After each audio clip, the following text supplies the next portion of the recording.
Hey everybody, welcome back to the channel. Got another exciting battery test, teardown, and review for you today. This time from DCHOUSE, their brand new 12.8 volt 150 amp hour lithium iron phosphate battery with a built-in display on the top plus Bluetooth. And I've already run the capacity on this battery. You'll want to stick around and see it. I promise you that. Let's get right into it.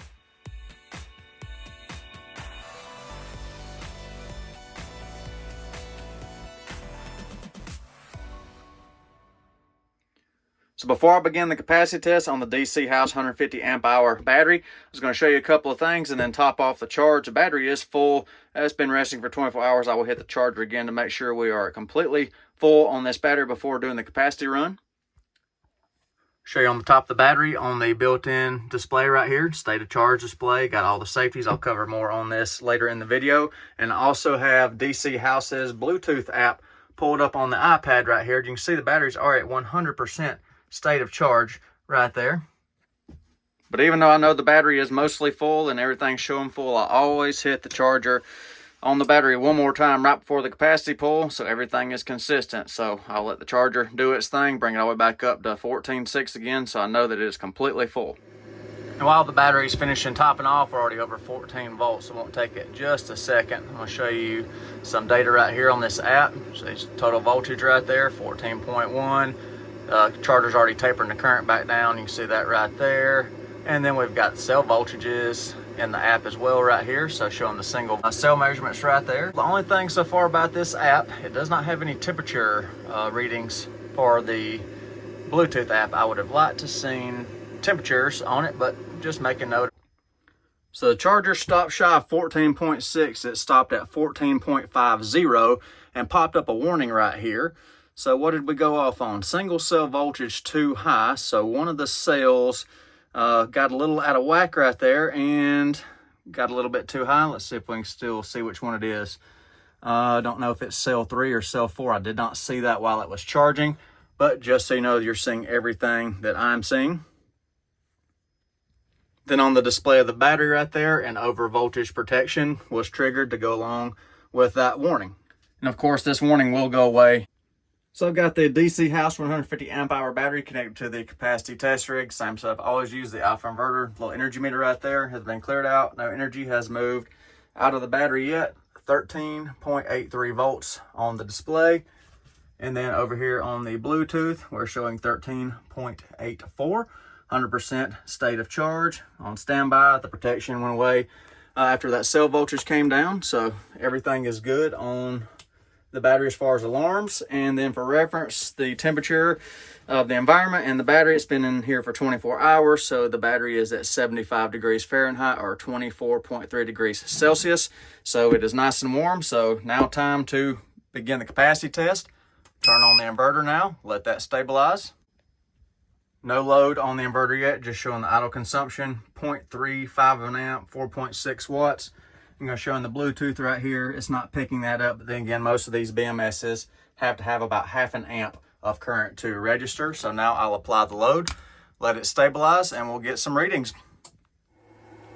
So the load has stabilized for the capacity test on this DCHOUSE 150 amp hour battery. Looking at a 54 amp load, roughly 700 watts. And let's see what the Bluetooth is showing right here. 710 right there. I'm showing 712. On the energy meter, 711 right now on the energy meter, so just giving you some corresponding readings. 99%, 53.3 amps there. I'm showing 54 on the energy meter, 13.27 volts, and it says 2 hours and 46 minutes remaining. So I will run it down and keep you updated along the way. Still near the start of the capacity test, so I just want to get you some cell readings right here under load. And we're also showing the remaining battery capacity in amp hour measurements right there. So 147 amp hours to go.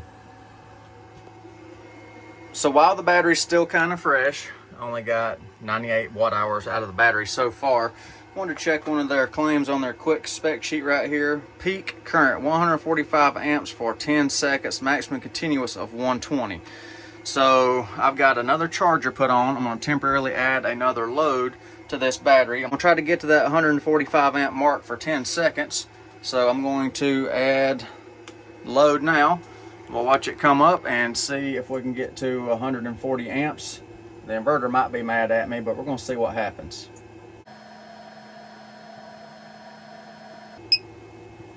All right, 143 coming out of the little alpha inverter at 144, so that's as close as I can get to that peak current rating of 145.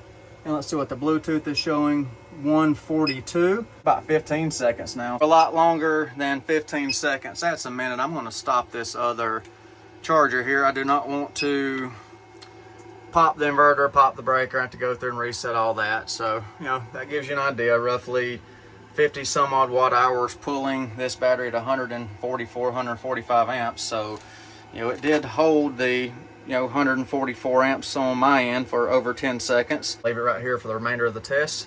53.88 amps on the DCHOUSE 150. 53.0 amps showing right there. Coming up on the halfway, there we go, estimated halfway capacity, 960 watt hours on the DCHOUSE 150 amp hour lithium iron phosphate battery. The Bluetooth is showing 51% left. And then on the data tab, we are showing 1 hour and 26 minutes left. And on the top of the battery, we're still showing 75% state of charge on the LED. So let me get below 50% over there. We'll recheck right here momentarily. All right, and as soon as the Bluetooth display right here on the app showed 50%, we did drop to the 50% state of charge indicator. So be aware when you run this battery, it's not going to show each LED until you're actually at that level. So the DCHOUSE 150 amp hour lithium iron phosphate looks like we're going to get our rated capacity plus a little bit of bonus on here. So I'll let it roll over the 1920 watt hour mark, which it just did, still at 12.37 volts under a 56 amp load. So I believe it's got a little bit left in it. That's pretty good right there. And then on the app, we're showing 2% remaining right there, 3 amp hours left. It's probably got a little bit more than that. And then on top of the battery display right here, the built-in state of charge indicator showing 0%, just showing you all the correlations, 1% remaining right there. All I can say so far on the capacity test for this DCHOUSE is wow. Check this out. This battery is still running 2049 watt hours. It's about to show off any minute now, but that's 160 amp hours already. Wow. We'll be shutting down any moment now, either on the BMS or the inverter low voltage cutoff. But I wanted to show you the Bluetooth readings one more time off of the app. 10.74 volts and dropping quick. So the DCHOUSE should drop off any minute, so I'll film it. Probably gonna get the inverter before we get the BMS, but we'll see. All right, the inverter went off on low voltage. The battery is still online, so our tally, 2063 watt hours of real world usable capacity off an inverter. The battery still has a minuscule amount of energy left. You can see the BMS is still on and active. So, wow. Yeah, that's all I got to say on this one. Wow. So quite impressive numbers out of the DCHOUSE battery right there. So let's see what that equates to. So we got 2063 watt hours divided by 12.8 volts nominal. 161.17 amp hours out of a 150 amp hour battery. So if we divide that out by the nominal 150 amp hour rating, how much bonus do we get? 7.4% bonus on the DCHOUSE battery. That is pretty impressive for a budget-friendly battery. So what do you get if you decided to purchase a DCHOUSE 150 amp hour battery such as this? Well, you get your DCHOUSE app user manual. It shows you how to download and install the app on your mobile device so you can monitor the battery. You get a user manual for the battery itself to show you everything about the battery, all the state of charge estimations, how to parallel wire it, series wire it, all that good stuff. So pretty good little manual for this battery. They give you a card to show you that this battery is built with a compression fixture inside. They call it the anti-swelling fixture. Explains why they put it in compression and all that good stuff. So we're going to find out about that in a moment as well. You get 2 terminal bolts right there to use with the battery and a certificate, a QC Pass certificate. And you get the Lithium product specification guide that shows you everything about this battery. There's the model number of the battery right here and all the specs. I'll pause this screen so you can look over it further. And this 150 amp hour battery from DC House is not just a little bit larger than a standard 12.8 volt 100 amp hour Group 31 format battery. Actually, it's a little shorter, so I'll give you some quick dimensions on this battery. And if we're looking at the total width, including the carry handles, it's right at 14.5 inches, which is what the spec guide shows as well. And if you're just looking for the case without the handles, we're right at 13 1/8. And if we're looking at total case width, we are roughly 8 1/16 inch. Then height is going to be roughly 8 1/8, not including the little bump out for the actual terminals. We include that, we'd be closer to 8 1/4. And it does have two convenient rope carry handles going through the sides right there, because it is just a little bit heavier than a standard 100 amp hour battery, of course, because it's got, 50% more capacity. It weighs right about 35 pounds, but easily manageable. Not heavy by any means. It is serialized, has the display on it, got some more data in the back right there. And got a nice QR code on the back to, if you need support, wherever DC House support, that takes you to their website. And of course, you saw the QR right here on top for the app. That's where you get your address for the battery on the Bluetooth app for this unit. Also, the specs on the card are also written on the back of the battery too. So you can see right there, 35.16 pounds, and charging temperature and discharging temperature. And one thing of note on this battery, the manual says don't charge below 32 degrees in the manual, but on the battery itself, can't be charged temperature below -7°C plus or minus 5 degrees C. So we'll see about that once we get into the teardown portion. That's 19.4 degrees Fahrenheit plus or minus 9 degrees. And then on the front of the battery right here, it's also showing low temperature detection cut off at 20 degrees Fahrenheit. A few things on the Bluetooth app for this DC House battery. So if you're on the main page right here of the app, there's your devices right here. That was the device address, BW01. That gives you your MAC address and everything. So you click the device that you want, which is the 150 battery right here. On the home screen right here, of course, you see the battery level screen as I showed you during the capacity test, your power consumption, your battery status, all that. Current battery temperature on this app, it just shows normal. I'm going to find out in a few minutes during the low temp test and things what this displays, but this does not have any temperature reading. Most apps, give you some kind of reading, so there's no actual temperature reading showing on the app, but it does give us our battery cells and things like that. So now time for the teardown portion of today's video on this DC House 150 amp hour battery. All right, so I tried to save the last little seam right here, glue seam in the front, but it kind of popped off. So, up in the front right there, there is just a tiny bit over there, but trying to look at the same time with you. I see our ribbon cable going to the display up top. So let me try to get that ribbon cable off so I don't pop it loose off the display up top there, and we'll take a closer look. So there's the ribbon cable connector right there on the BMS. So now I can get the lid further back so we can see what's going on. So I noticed on the battery upon opening, pretty good construction so far. I will try to get the whole case out of here, the metal compression case. I think I can do that in a minute. I want to look at the wiring first. This is the main battery positive. It's got a outer sheath on top of the wire right there. And from pulling this jacket back, that is a 5 gauge wire right there. So a little odd size, but that's a 5 gauge, and that's a 200 degrees silicone jacketed positive lead. Got a nice protective anti-short cap right here since we're close to metal right here on the BMS. So it's good to see that. I don't see any thread lock or anything visible or any sealant right here. I'll check once I remove this bolt in just a moment. And then the negative leads right here off of the BMS. I cannot get a wire size currently, but there are dual leads. I have to pull that off and get you a actual wire gauge on that. On the negative, we have dual 7 gauge right there, 7 gauge 200 degree jacketed wires right there, and with the outer sheath on them as well. And I did not find any thread locker, any sealants or anything right here in the pass-through terminals. So, but they do have a lock washer right there, and they were ridiculously tight, so I don't think I have any issues with that coming loose. Looking back over here on the cell section of the battery right here, this little sticker right here is just the same QR code. It was on the top. You can see it was part of 2 stickers. They took the one off, put on the lid, and left this one here for reference for the BMS comms. So I'm going to move that off to the side right there. And you can see our sensing and balance leads have machine screw connections right here. Everything's tight right there.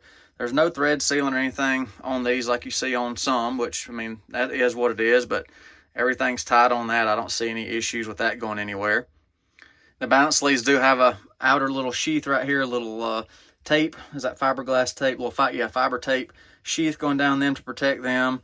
Protected pretty well through there. Got a little loop right here around the negative leads coming off the actual pack going down. I would like to see maybe a couple of, zip tie, sticky back holders or something like that down in there, but shouldn't rub on anything or hurt anything at all. Looks like we got one NTC sensor coming off the BMS right there. So you can see those two little leads right there, and that's our sensor right there. So I'll go ahead and show you that while I'm on this side. So there it is. It's a little smaller than most as far as the thickness of the wire. So that is a very, very tiny set of leads going out to that little NTC sensor. A lot smaller than what I'm used to seeing.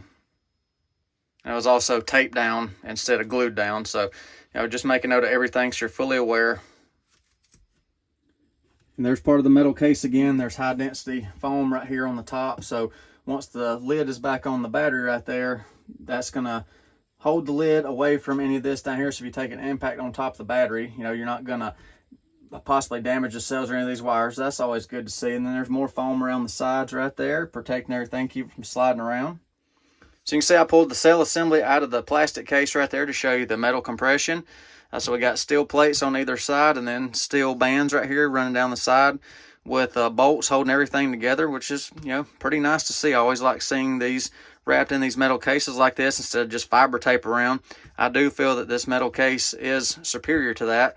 You can see the foam down the side right there, and we got fish paper on the sides of the cells to keep them from rubbing on any of the steel plating right there. And then same thing right here, more fish paper.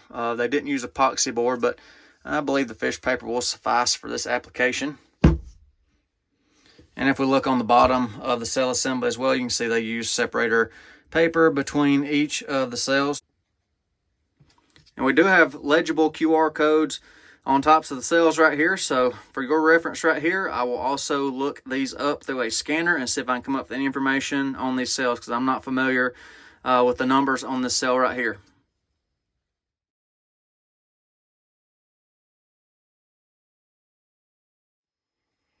You can also take a look at the cell connectors right here. Everything's nice and thick on these with expansion joints between them. So everything looks fairly decent on this battery. So I pulled the BMS off of the compression case right there. Try to get you some numbers right there. Hopefully you can read that there. There's no other information on the BMS right there. Pretty good heat sink on it for 120 amp rated BMS. So that's good to see right there, but I'm not familiar with this brand of BMS, so maybe it's a self-developed BMS by DCHOUSE is my best assumption on that. If you're familiar with this BMS manufacturer right here, please let me know in the comments.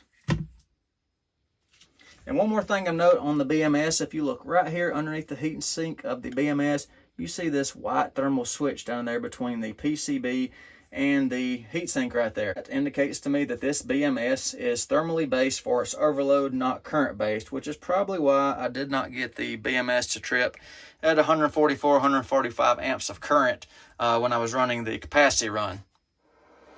So now I'm going to check for high and low temp charging protection on this DCHOUSE battery. I've got the Bluetooth right here on the tablet for a display, so if we got high and low temp protection, we should get a warning or an alert over here. I've got the built-in display on top of the battery sitting right here, so let me turn that back on so we can see that. And I've got the power supply right here, so I'm going to apply heat first. Here's the little NTC sensor. I got it taped down right here for convenience. Remember, it was sitting right over here. So I'll apply heat, and if we do have functioning high temp charge protection, you'll see this drop out. We should get an alert here, and we should have an alert here. So I will apply heat, and we'll see what happens. All right, that was pretty quick. We get a warning right here. We get a high temp indicator light right here, and of course the power supply dropped to 0 because the BMS shut down. You can see high temp right there, and I'm gonna try to get you over here on the Bluetooth to see the warning screen right there. Charging overheat, and it just went away because it cooled back down and went back to charging. I'll show you that one more time, zoomed in on the built-in display on top of the battery and on the Bluetooth right there. So here we go. All right, charging overheat, and then the high temp protection right there. Let's go to the home screen and see what it shows us before it cools back off here. Right there, high temperature. Pretty neat. So for the low temp test today, I've applied an extra Type K sensor beside the NTC sensor that is on the battery, since this Bluetooth for the DCHOUSE battery does not show live temperatures or anything like that. So we'll get a close reading, hopefully very close to what the actual sensor for the BMS is seeing. So I'll apply my ice pack now and see if we have functioning low temperature charge protection. So you can see the temperature is dropping pretty quick right there.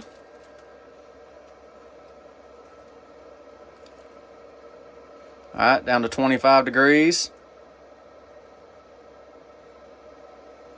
So we'll see what kind of delay we have on the low temp charge protection for this battery. And 15 degrees Fahrenheit. All right, we're over a minute now at the sensor reading 15.5 degrees Fahrenheit, minus 9.2 degrees Celsius, and nothing has triggered on the battery. I'll give it one more minute. All right, it finally went on low temperature protection right there. If you see the warning right there, let me get the display for you right here. I forgot to click that display back on, so I apologize about that. Low temp right there, and then the warning right here, charging low temperature. So it does work. Between 15 and 17 degrees Fahrenheit, it will trigger. And do it one more time for posterity. So that's been a minute and a half at around 25 degrees. The ice pack's melting now, of course, and the temperature's warmer. No trigger at 25 degrees Fahrenheit. So I believe that's enough. So I want to share my final thoughts on the DCHOUSE 12.8 volt 150 amp hour lithium iron phosphate battery. Let me start with what I don't like about the battery. I don't like the low temp charge protection program point on this battery.